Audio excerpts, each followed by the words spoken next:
हम लोग चाहते हैं कि ये सब डिफरेंट सिटीज़ ऑफ इंडिया ये सब टेक्निक स्प्रेड करो जो पेशेंट ज़्यादा बेनिफिटेड हो। इन टेक्निक्स में ज़्यादा सर्जिकल कोलैटरल डैमेज नहीं होता है और पेशेंट को सिमिलर बेनिफिट दिया जा सकता है। केयर मतलब सर्जरी के बाद का जो केयर है इतना एडवांस नहीं था, लेकिन अभी हमारे बेहोशी वाले टेक्निक्स इतने एडवांस्ड हो चुके हैं, हमारा सर्जरी के बाद का केयर इतना एडवांस्ड हो चुका है, हम किसी भी एज ग्रुप के मरीज को, क्रिटिकल से क्रिटिकल के मरीज को सर्जरी करके हम उनको वापस अपने उनके पैर पे खड़ा कर सकते हैं। दुनिया बदल रही है और आज जैसे उसी तरह स्पाइन सर्जरी बदल रही है। पहले प्रॉब्लम ऐसा था कि लोग स्पाइन सर्जरी से डरते थे। अभी जो मॉडर्न स्पाइन सर्जरी है वो एक मॉडर्न कार की तरह, जहाँ पे आपके पास नेविगेशन है, आपके पास रोबोटिक है, और इन चीज़ों के कारण जो स्पाइन सर्जरी की जो सेफ्टी है वो काफ़ी बढ़ गई है। इसलिए आज के टाइम में स्पाइन सर्जरी के बाद पेशेंट जो अच्छे होने की जो उनकी क्षमता है वो ऑलमोस्ट 90-95% तक है, अगर हम सही तरीके से नए टेक्नोलॉजी से उस सर्जरी को करें, और वही बिहार को चाहिए।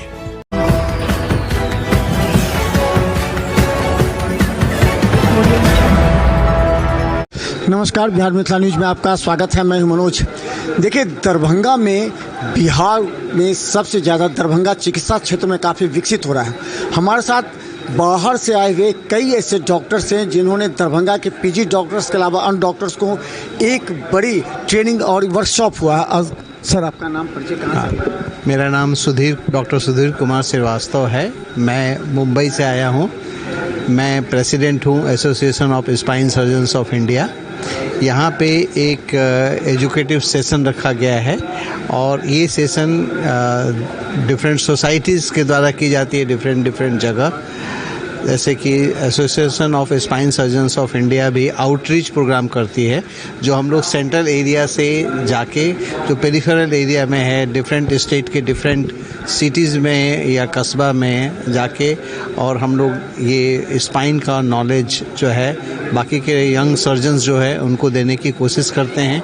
उनकी जो कठिनाइयाँ हैं उनको हम लोग सॉल्व करने की कोशिश करते हैं, और कुछ ऑपरेटिव प्रोसीजर्स जो अभी ग्रेजुअली स्पाइन सर्जरी में सर्जिकल प्रोसीजर बढ़ता जा रहा है, डिफरेंट टाइप्स के नए इलाज चालू हुए हैं जिससे कि कम स्पाइनल टिश्यू को डैमेज किए हुए ज़्यादा अच्छा रिजल्ट दिया जा सकता है।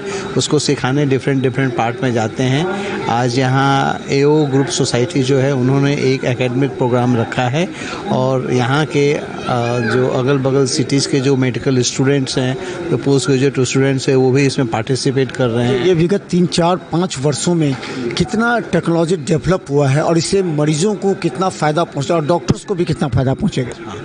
ये टेक्निक जो अभी न्यूली ग्रोन अप टेक्निक्स हैं, इससे स्टूडेंट्स इस चीज़ के बारे में जानकारी ले रहे हैं और पेशेंट्स भी इससे बहुत अच्छे तरह से बेनिफिटेड हो रहे हैं, जिससे कि कुछ चीज़ें जो होती हैं जहाँ पे वो टेक्निक बहुत कामयाब है, ये विदेशों में बहुत दिनों से चालू हुआ, अपनी कंट्री में भी हो रहा है, और हम लोग चाहते हैं कि ये सब डिफरेंट सिटीज़ ऑफ इंडिया ये सब टेक्निक स्प्रेड करो जो पेशेंट ज़्यादा बेनिफिटेड हों। इन टेक्निक्स में ज़्यादा सर्जिकल कोलैटरल डैमेज नहीं होता है और पेशेंट को सिमिलर बेनिफिट दिया जा सकता है जो पहले ओपन सर्जरी में किया जाता था।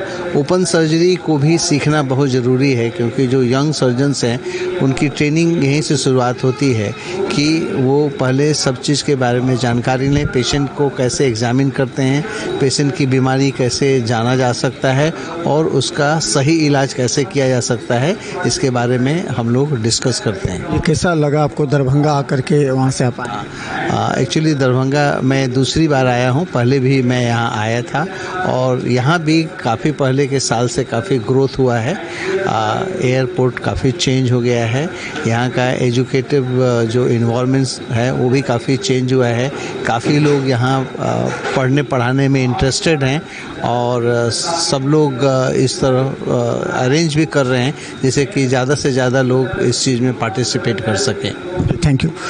और हम बता दें जी, आपका परिचय? मैं डॉक्टर आयुष शर्मा हूँ। मैं स्पाइन सर्जन हूँ मुंबई में। मैं 15 साल से मुंबई हूँ, बट मेरा जो घर है वो पटना है, इसलिए यहाँ से थोड़ा ज़्यादा लगाव है। और इसलिए मैं स्पाइन सर्जरी का डिपार्टमेंट हेड करता हूँ मुंबई में।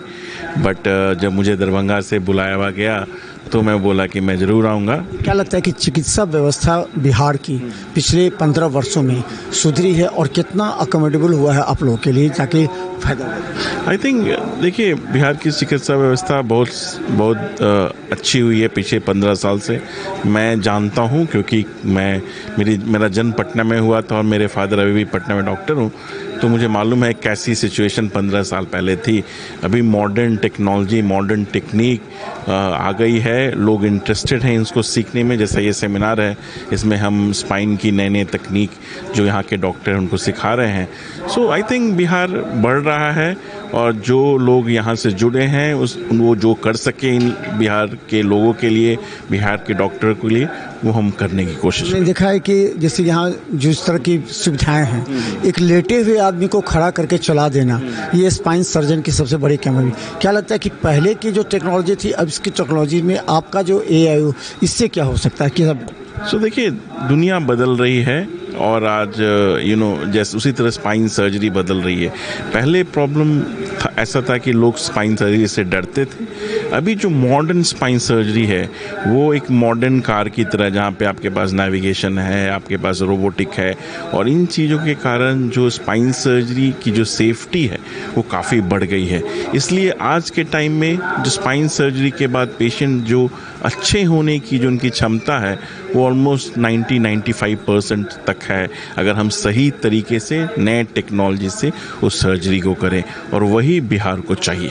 कैसा लगा आपको आज के कार्यक्रम यहाँ आकर? नहीं, बहुत अच्छे से ऑर्गेनाइज है। आप देखिए, इतने लोग आए हैं, हम बाहर से आए हैं, जो यहाँ के डॉक्टर हैं उनमें सीखने की बहुत जागरूकता है, और जो बिहार है हमेशा से जो लोग आते हैं उनके लिए हम बहुत हॉस्पिटेबल रहा है। इसका एक कल्चर रहा है, हम इस कल्चर को एंजॉय कर रहे हैं। So thank you. बता दें कि देखिए, ये सबसे अहम है कि इस जगह पर यहाँ की चिकित्सा व्यवस्था को विकसित करने के लिए अगर बाहर से जो डॉक्टर जो काफ़ी अनुभवी हैं वो यहाँ के PG डॉक्टर्स को अगर ट्रेंड करते हैं या बताते हैं तो ये उत्तर बिहार के हजारों मरीजों को फ़ायदा पहुँचा सकता है। मैं डॉक्टर गुरुराज संगोनी मटू, मैं दिल्ली से आया हूँ। मैं दिल्ली में स्थित इंडियन स्पाइनल इंजरी सेंटर में एसोसिएट डायरेक्टर और यूनिट हेड के तौर पे काम कर रहा हूँ। आज जो यहाँ पे प्रोग्राम हो रहा है ये AO स्पाइन के तरफ से है, उसके बैनर के अंडर हम ये प्रोग्राम कर रहे हैं। और ये एक स्विट्ज़रलैंड की ऑर्गेनाइजेशन है जो एजुकेशन मतलब ट्रेनिंग को प्रमोट करता है।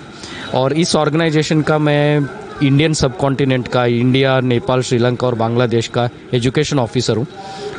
तो हम उसके द्वारा इंडिया में और नेबरिंग कंट्रीज़ में स्पाइन सर्जरी के बारे में और उसके नए टेक्नोलॉजी के बारे में सिखाने की कोशिश कर रहे हैं। डिफरेंट है जो आपने जो कहा कि ये टेक्नोलॉजी जो ज़्यादा एडवांस है और इसकी क्वालिटी है इसकी, तो क्या अंतर है पहले और इसमें, और इस मरीजों पर क्या असर पड़ेगा? कितना आर्थिक बोझ होगा और कितना उसको सुविधा मिल पाएगी? ऐसा है, आप लोगों को सबको पता है कि स्पाइन सर्जरी के नाम से या ब्रेन सर्जरी के नाम से एक डर लगता था। जैसे स्पाइन सर्जरी बोलते थे लोग काँप उठते थे कि लगता था कि स्पाइन सर्जरी करा लेंगे तो अपाहिज हो जाएंगे। लेकिन आज के टाइम पे टेक्नोलॉजी इतना एडवांस्ड हो चुका है, जैसे कि आर्टिफिशियल इंटेलिजेंस है, रोबोटिक सिस्टम्स है, एंडोस्कोपिक सर्जरीज़ है, मिनिमल इन्वेजिव स्पाइन सर्जरीज है। तो इन सब से almost spine surgery completely safe हो चुका है। स्पाइन में सबसे इम्पॉर्टेंट चीज़ है टाइम। हम किस टाइम पे मरीज़ को सही टाइम पे डायग्नोस करते हैं और सही टाइम पे सही सर्जरी सही जगह पे सही टेक्नोलॉजी के द्वारा हो जाए तो ऑलमोस्ट सर्जरी हो, अब मैं यहाँ तक बोल सकता हूँ ऑलमोस्ट 100% सक्सेसफुल है। तो ये जो नया टेक्नोलॉजी है, जैसे हमारे इंडियन स्पाइनल इंजरी सेंटर में हमारे पास रोबोट है, तो इसके कारण सर्जरी जो है बहुत प्रिसाइज हो चुका है, एग्जैक्ट सर्जरी कर पाते हैं, तो उसके कारण हम रिजल्ट्स बहुत अच्छे दे पाते हैं। एक समय हम लोग सुनते थे अटल बिहारी वाजपेयी का जो नी रिप्लेसमेंट है वो ख़राब हो गया, ये नहीं हो सकता है कभी, उसके बाद लोग छोड़ दिए। लेकिन आज के समय में देखा कि ये जो सीनियर सिटीजन्स हैं उनके लिए वरदान साबित हो रहा है और रिस्क भी कम है, सक्सेस रेट भी इसका अच्छा है, तो क्या लगता है इस क्षेत्र में भी कुछ ज़्यादा टेक्नोलॉजी या इससे ज़्यादा कुछ हाँ यस, मैं वही आपको बता रहा था कि कोई भी सर्जरी का सबसे बड़ा चीज़ होता है कि फर्स्ट डू नो हार्म। हम कुछ अच्छा करें या ना करें, हम उनको हार्म ना पहुंचाए। तो पहले कन्वेंशनल सर्जरीज में क्या होता था, हम बड़े बड़े कट लगाते थे, बहुत उनको ओपन करते थे, उनमें ब्लीडिंग होता था, सर्जरी का टाइम बहुत ज़्यादा लगता था, इसके कारण एनेस्थीसिया कॉम्प्लिकेशंस बढ़ते थे, इन्फेक्शन रेट्स ज़्यादा हो जाते थे, और हमारे जो बेहोशी वाले टेक्निक्स है वो इतना एडवांस नहीं था, और पोस्ट ऑपरेटिव केयर मतलब सर्जरी के बाद का जो केयर है इतना एडवांस नहीं था। लेकिन अभी हमारे बेहोशी वाले टेक्निक्स इतने एडवांस्ड हो चुके हैं, हमारा सर्जरी के बाद का केयर इतना एडवांस्ड हो चुका है, हम किसी भी एज ग्रुप के मरीज़ को, क्रिटिकल से क्रिटिकल के मरीज़ को सर्जरी करके हम उनको वापस अपने उनके पैर पे खड़ा कर सकते हैं। अच्छा, एक अंतिम सवाल, लेवल ऑफ एजुकेशन और जो ट्रीटमेंट है वो अलग अलग है। एक लेवल होता है, उसके बाद सेकंड थर्ड लेयर जो पैरामेडिकल स्टाफ से, तो ट्रेंड सबको होना चाहिए, क्योंकि अगर लो लेवल के मेडिकल स्टाफ अगर कुछ प्रॉब्लम हुआ या उससे कुछ एरर हो गया तो वो ऊपर हो जाता है। तो इसके लिए जो आपकी ट्रेनिंग पॉलिसी है वो नीचे के डॉक्टर्स को भी दिया जाएगा कि वो आगे। यस, तो हमारे यहाँ पे येओ स्पाइन में एक या येओ के ऑर्गेनाइजेशन में एक ORP कोर्स करके होता है। ये होता है OT पर्सनल ट्रेनिंग। मतलब OT में अदर देन डॉक्टर्स जो भी है, जैसे पैरामेडिक स्टाफ है, नर्सेस है, वार्ड बॉयज़ है, इन सबको भी हम ट्रेनिंग करते हैं। क्या उनकी रिस्पॉन्सिबिलिटीज़ क्या है, उनके काम को कैसे वो सही तरीके से अंजाम दे सकते हैं, इसके लिए हम हर कोर्सेज के साथ में एक दिन का पूरा उनके लिए ट्रेनिंग होता है। अब मैं अभी रिसेंटली नाइजीरिया में था, हमारा येओ स्पाइन का प्रोग्राम था, बट उसके साथ में हमने एक पूरा दिन ये ORP कोर्स किया। तो आप सही बोल रहे कि ट्रेनिंग सिर्फ डॉक्टर का नहीं, निचले लेवल स्टाफ से लेके ऊपर तक सबका ट्रेनिंग होना चाहिए। तो धन्यवाद। देखिए, दरभंगा जैसे जगह पर इस तरह का अगर ट्रेनिंग प्रोग्राम होता है, वर्कशॉप होता है, तो हमें लगता है कि जो डॉक्टर्स हैं, PG डॉक्टर्स हैं या अदर डॉक्टर जो स्पाइन और ऑर्थो के क्षेत्र में क्रियाशील हैं, लोगों को फ़ायदा पहुंचा रहे हैं, उनके लिए ये ट्रेनिंग काफ़ी महत्वपूर्ण है। और हमें लगता है कि आज के इस कार्यक्रम से दरभंगा ही नहीं, नॉर्थ बिहार के सैकड़ों डॉक्टर्स, हज़ारों मरीज को फ़ायदा पहुँचा सकते हैं। तो तेरे बिहार मिथिला न्यूज़ यूट्यूब पर सब्सक्राइब कीजिए, GTPL सिटी केबल 10 पर लाखों लोग हमें देख रहे हैं। धन्यवाद।